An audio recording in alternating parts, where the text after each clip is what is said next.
It's 10 o'clock. This is Sky News at 10, our top story. Never before seen images of paedophile financier Jeffrey Epstein's private island are released by Democrat politicians in the US. More documents are being released as we speak. Unmasked, the nursery worker who filmed himself abusing children in his care as they slept. The doctor who illegally supplied ketamine to the late Friends star Matthew Perry is jailed. Also tonight, Partridge, pageantry and Claudia Schiffer. The King hosts a state banquet for the German president at Windsor Castle. I'm live at the White House after speaking to Donald Trump's World Cup Supremo, who says they rule nothing out when it comes to protecting the tournament as they prepare to welcome millions of fans here next summer. And we'll take a first look at tomorrow's front pages. That coming up in our press preview from 10:30 right through to midnight.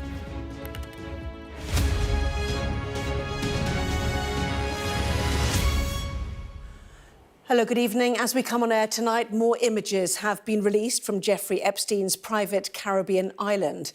The photographs and videos were published by Democrats in the US Congress in what appears to be an effort to put pressure on the US Department for Justice to release its own files ahead of a deadline later this month. They offer a rare glimpse into the property where the millionaire financier is alleged to have trafficked and abused young girls. Well, let's get the very latest then from Mark Stone, our US correspondent who joins us from Washington. It is fascinating to see a place we've heard so much about, Mark. But what reaction there to those images? Why have they been released? And more coming in right now. Yeah, the first thing to say, Anna, is that they are continuing to be downloaded or uploaded onto a Dropbox. You can see it here. And they are all photographs at the moment. And taken alone, they don't appear to show, without context at least, anything particularly remarkable. They are images of the bedrooms at this private island, Little St. James in the US Virgin Islands in the Caribbean. The bedrooms, the bathrooms, there are videos of the pool area. There is a photograph of what appears to be an office, and in that office there is a blackboard. On the blackboard, some writing. It is not, as I say, without any context, clear what the words that are written on the blackboard mean or who wrote them. One of the words says power, another says deception, plots or plants. It's not quite clear. Music, time, day.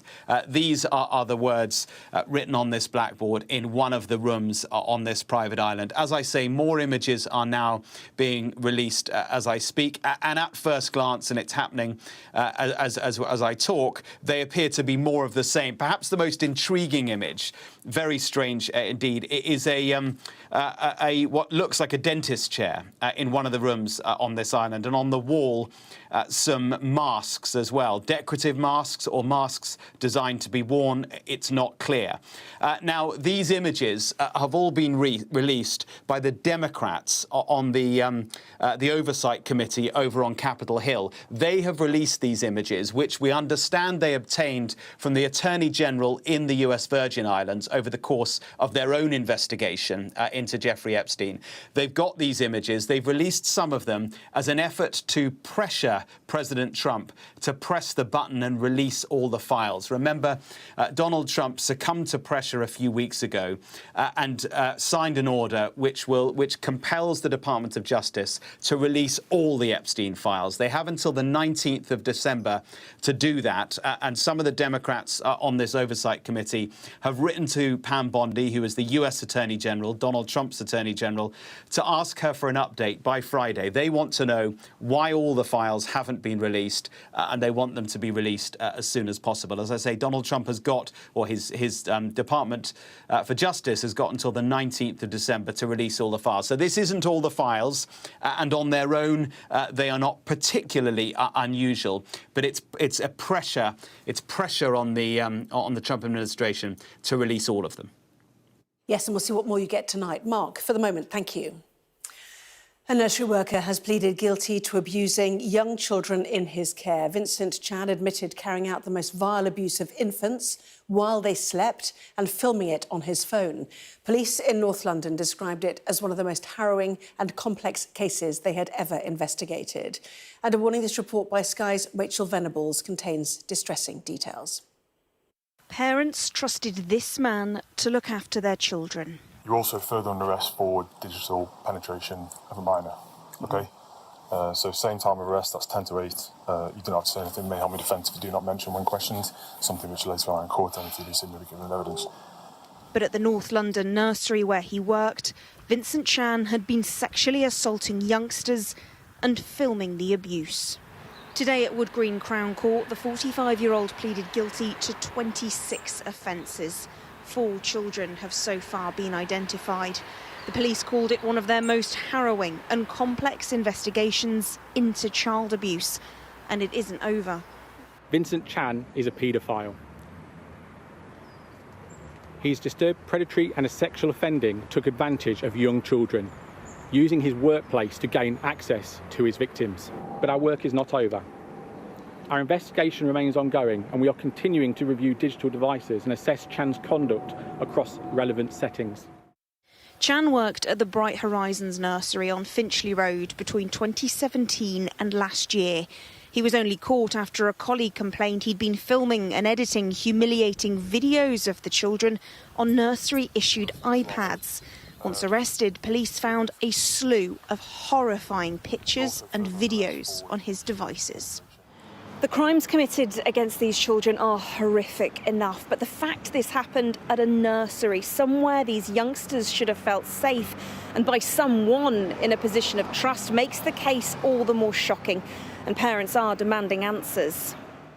A statement by affected families was read out by their lawyer. We feel that Bright Horizons as an organisation has failed us, and we want answers.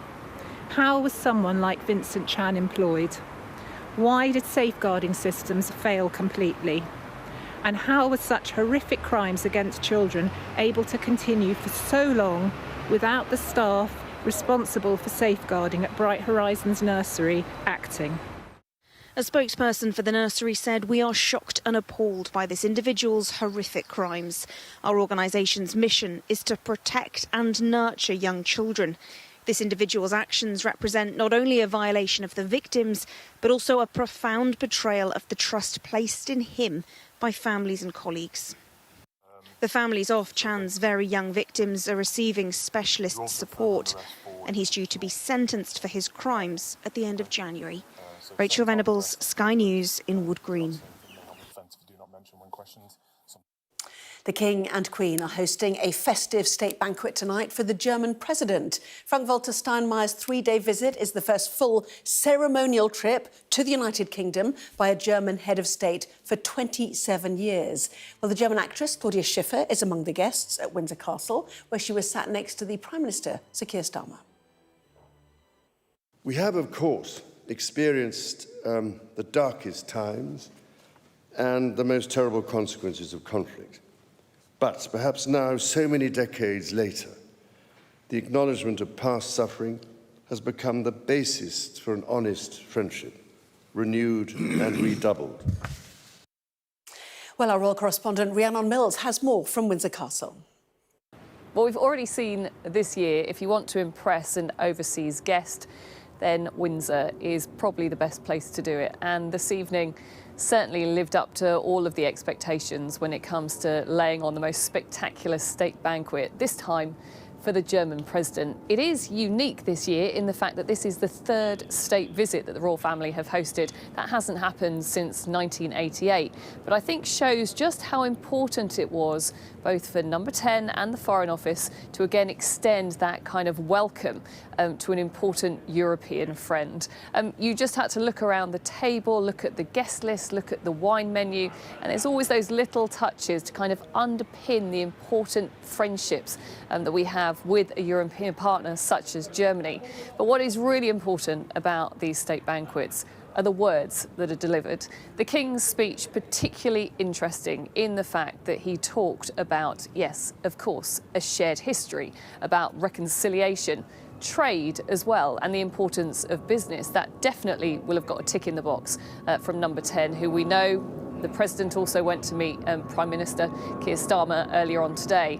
But also, I think what is really an important point, both for the King and the President, to talk about this evening, despite all of the glamour in that room, was again talk about Ukraine and how actually a visit like this, really it is so important because it shows how vital those ties are within Europe when it comes to elements such as security and defence. The King himself saying the United Kingdom and Germany together stand with Ukraine and bolster Europe against the threat of further Russian aggression.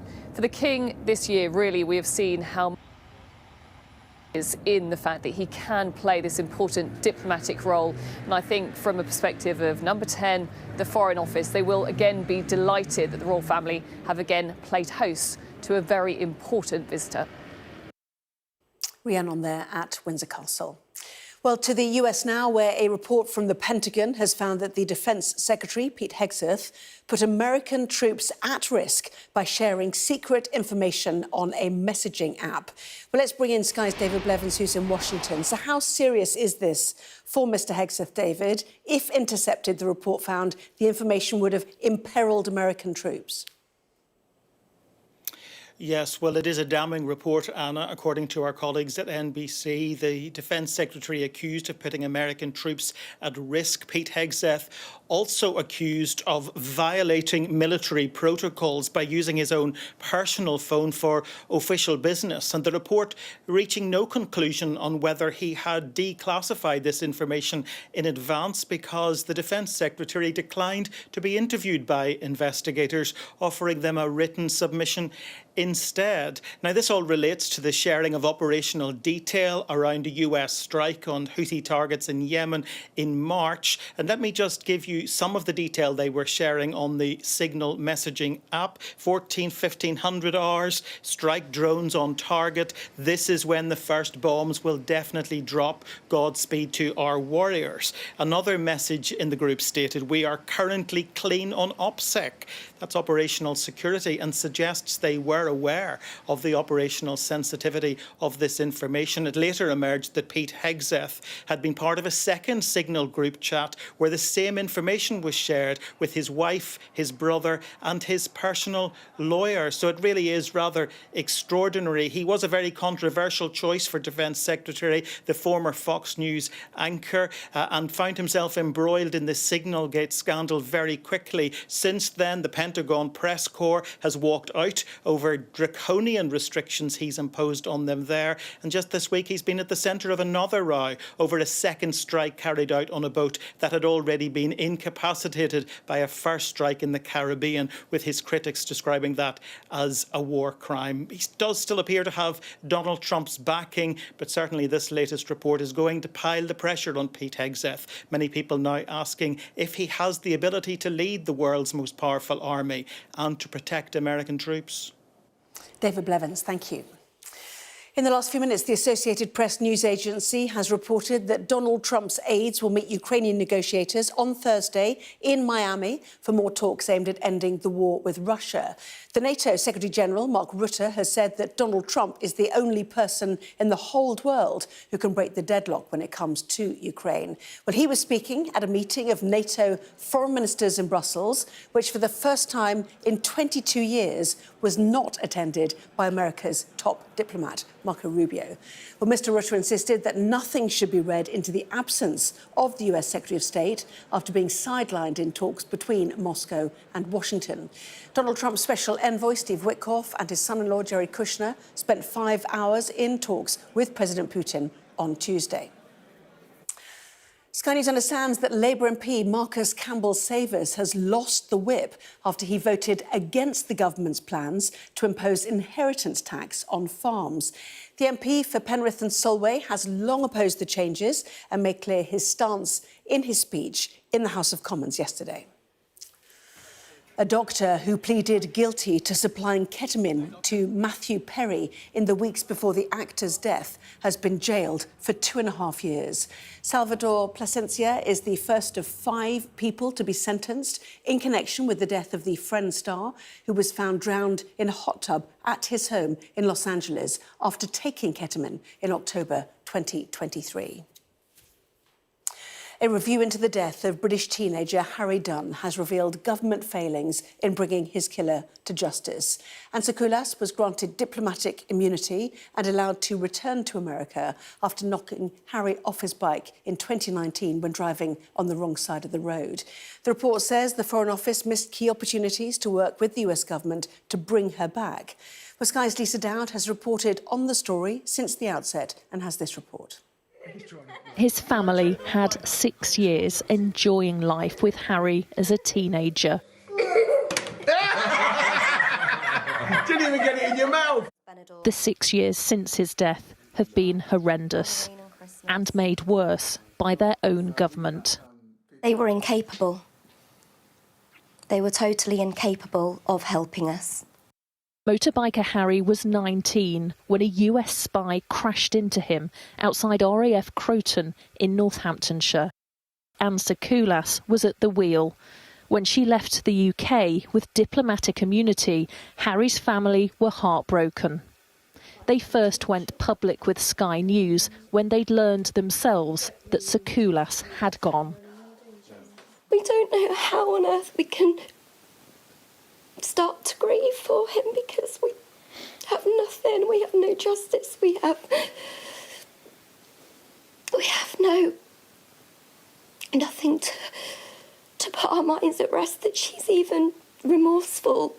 It was only when the UK government knew about this interview that the family was offered a meeting with the Foreign Secretary. At the heart of this was a mismatch. The US immediately escalated the case to the highest level. Here, the Foreign Office in London failed to grasp early on what was happening. It meant that they could only respond to events rather than influence them.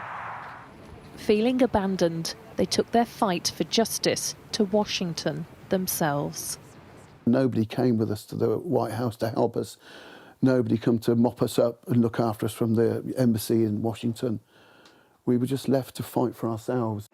This final report into Harry's case makes 12 recommendations to improve support and communications with families and calls for more transparency over the complex diplomatic arrangements around US military bases in Britain. In a statement, Foreign Secretary Yvette Cooper said, "I have huge respect for the dignity and resolve Harry's family has shown throughout the period since his tragic death. We are committed to learning the lessons from this tragedy, especially on support for victims, ensuring that no family facing a crisis of this kind should have to fight for the support they rightly deserve." What words do you have for Harry Dunn's family today? Have a nice day. Ansakoulas admitted causing Harry's death by careless driving in 2022. She refused to return to Britain to appear in court, so was sentenced via video link. Her 8-month prison sentence was suspended. We've lost a lot of joy from our lives. It's very difficult to become excited about anything anymore. I think 6 years on, we've sort of resigned ourselves to knowing that that feeling in life is not going to come back. None of it changes the fact that Harry Dunn should now be a 25-year-old man. He is missed here as much as ever. Lisa Dowd, Sky News, Northamptonshire. Well, search teams are struggling to reach communities cut off by catastrophic flooding and landslides across Indonesia, Sri Lanka and Thailand. It's estimated that at least 1,400 people were killed. Well, rescue efforts are continuing then across Southeast Asia. In Indonesia, to start with, the worst-hit country, washed-out roads and collapsed bridges have left rescuers struggling to reach some of the hardest-hit areas. While satellite imagery shows heavy flooding on the island of Sumatra, with entire towns surrounded by floodwater. Meanwhile, in Thailand, nearly 4 million people have been impacted by the flooding. These snapshots show the vast scale of destruction in the southern part of the country after flooding overwhelmed a nearby lake. Sri Lanka was hit by a separate storm, which left entire areas underwater. Again, here we can see villages and farmlands on the coast submerged after widespread flooding. Well, our Asia correspondent, Cordelia Lynch, is near the central Sri Lankan city of Kandy, an area left devastated, and sent this report. This is Gampola. Still a mass of mud, 5 days after Cyclone Ditwa hit Sri Lanka. On the first day of the floods, residents here begged for help. This is our final moment, the man says. It was Mohammed Farouz pleading for boats that night. He survived, but many others didn't. And by morning, he ended up carrying the bodies of the dead. So what happened here? We took 5 bodies from here. Wow. And total we took 9 bodies, and we will hand over to hospital. When I took the body, no one is police or navy or anyone not came here. No one is help for us. These are the bodies he had to carry, laid out here in the mud, a community overwhelmed. Eventually, he and others managed to transfer them to a morgue. This community has been absolutely devastated by the cyclone. In this house alone, 5 people died, and just next door here, another 6. And local people say they've received very little help. And just look, trying to move around here, it's like wading through treacle. And now, more rain is forecast. A whole family here tried to flee to the 2nd floor, but they didn't make it. A mother, daughter and son killed alongside a sister and father. They'd come here to escape. There was heavy rain, but they didn't think that there would be flooding. They left their own home to save themselves from landslides, but they didn't survive. If they had stayed, they would have. Chamilka has lost everything. The floodwaters have wrecked the photography studio she runs with her husband. Equipment they can't replace. And their home torn apart too. We don't have a single rupee to start our business again. We spent all our savings on trying to build our house. Did you receive any warnings? No, we didn't know anything. If we did, we would have taken our cameras and our computers out. We just didn't know it was coming. They didn't tell us anything. And I've never heard of this area being flooded before. It's hard to picture what the future looks like now. An already fragile economy battered and flaws exposed. Failures, some believe, made a disaster inevitable. Cordelia Lynch, Sky News, Kandy district in central Sri Lanka. The government is to postpone 4 mayoral elections by 2 years, a move that has already brought allegations of political interference from Reform UK. That story, broken by tomorrow morning's Sun newspaper, confirmed tonight by Sky News. So let's bring in our chief political correspondent, John Craig. And why is this significant, John? Cowardly Keir, that's the charge from Reform UK's Lee Anderson. Now, last Wednesday at Prime Minister's Questions, he asked the Prime Minister, are the elections due next year going to go ahead? The Prime Minister dodged the question. Well, now an announcement from Steve Reid, the Community Secretary, is imminent. He will say that mayoral elections for new mayoralties in 1st, Essex, 2nd, Hampshire and Solent, 3rd, Sussex and Brighton, and 4th, Norfolk and Suffolk, are going to be postponed for a further 2 years, 2028. Now, this follows an announcement by Angela Rayner, who was the Community Secretary earlier in the year, that 9 elections. County elections were going to be postponed, where mayoralties are being set up, including some of the areas that have had a further delay now. Angela Rayner said at the time there's no point in holding elections for bodies which are going to disappear or be changed. It would be a waste of taxpayers' money. Well, the Reform and the Conservatives are furious about this announcement that's coming from Mr Reid. The Reform UK head of policy, that's Zia Youssef, has said this is a blatant attempt to stop big reform wins next May. It's an act of a desperate government who are clinging on to power by any means necessary. Labour has proven time and time again they're not beyond denying democracy to millions of people in order to maintain their cosy status quo. Well, it's true that some of those are places where the election is being postponed yet again are reform targets. Essex, for example, one gloomy Tory told me he feared the Tories could lose all their seats in Essex to reform at the next general election. Sir James Cleverly, the Shadow Housing Secretary, has said this is a scandalous attempt to subvert democracy by a Labour government whose credibility and popularity are already in tatters. John, thank you very much indeed. And that story broken by the political editor of The Sun, Jack Elsom, who is on the press preview this evening. We'll hear from him shortly. Now, England and Scotland will learn their group stage opponents for next year's World Cup, which will be played in America, Canada and Mexico when the draw takes place on Friday. It is guaranteed to be the biggest World Cup ever, with 48 teams competing instead of the usual 32. And for the first time, FIFA will use dynamic pricing, which means the cost of tickets goes up when there's more demand. Well, our sports correspondent, Rob Harris, joins us now from Washington. Bigger is better, insists FIFA, Rob, and pricier too, potentially. Yeah, so many fans hoping to start planning their trips to the United States, Canada and Mexico later this week when the draw is made for next summer. But such a focus on how political this tournament is. At the White House behind me, the World Cup is in there at the moment, handed to Donald Trump by FIFA.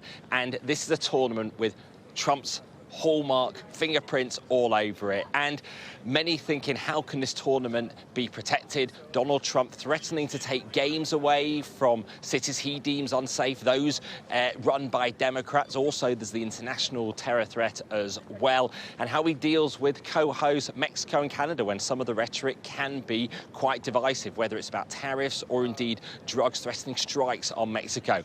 But I've been speaking exclusively today to the White House World Cup Task Force Executive Director, Andrew Giuliani. He's been saying that the three countries hosting this tournament can put their political differences aside to make this a success, but also a message to those in the United States that it's about protecting this World Cup and whatever it takes to make it a success. Safety is key, and the president is focused not just on our World Cup, but the safety and security of Americans and those international visitors that are traveling here. He wants specifically the World Cup to be a welcoming event, but he also wants to make sure that it is safe and secure. We have not been involved in any of the ticketing in terms of, I know there's dynamic pricing. I think the market will end up dictating kind of demand for this stuff and, kind of point to FIFA in terms of the pricing. Well, how safe will this be for fans? Andrew Giuliani telling me it's absurd, the charge from Human Rights Group, that rights will be eroded at this tournament. The draw is on Friday. Donald Trump will be there. He'll even have his favourite music act, the Village People, where they're going to perform YMCA, the Trump dance, as we've seen so often. Will that be there? Looking forward to it even more. Rob, thank you very much indeed. Now, the countdown is on for the second Ashes test beginning at 4 a.m. tomorrow morning. It is a day-night match at the place the Australians like to call the Gabbatoir, the Gabba in Brisbane, where England haven't won for 39 years. And after one of the shortest test matches in history, when England failed to make 200 in both innings, the team are hoping to give their thousands of travelling supporters something to cheer about. So a late night or an early morning for many, no doubt. Well, that was Sky News at 10. Coming up, we'll take a first look at tomorrow's newspapers in the press preview. Tonight, we're joined by the Sun's political editor, Jack Elson, and the journalist and broadcaster, Jenny Kleeman. Welcome. Great to see both of you. And among the stories we'll be discussing, this on the front of The Guardian, the headline, EU officials back frozen assets plan to help Kyiv. Back with that in just a moment.